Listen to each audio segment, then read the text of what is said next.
Kajing yaki ida kabasya tangan kelembu por uba arden milar basoyemoj. Kadang yai peteng hadu menta. Ngisaki ya kajing tuj kibreu keleng nagari kasi jaintia kibawan ban aijing kersyani uba arden.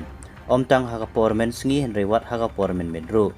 Nadu kilong kemi kiriurang ba kisamla kihebarit kumju wat kibalak ham tem menru.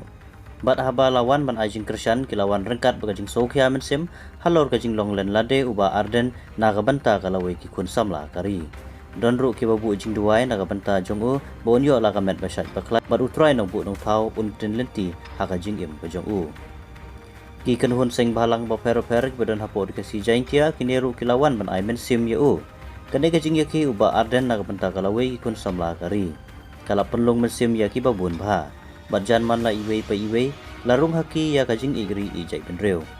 Henry kabasko lengok kolong bahadu menta ompat dan iwei ru na pedeng ki MLA kasi ki pelawan ban aijing kersyan ya kane kamat kabadan kam e.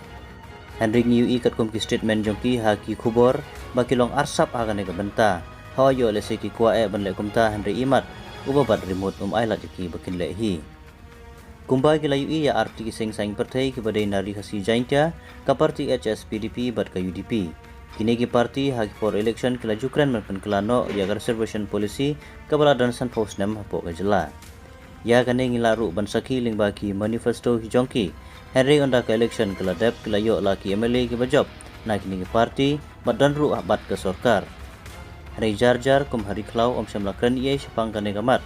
Matkum mensupankan mau haka all party meeting kabala khadau menteri rang ba kajela kabarang sudap baro kelai menjurlut ban om yakran nepen kelai reservation policy lain no tangka parti PPP.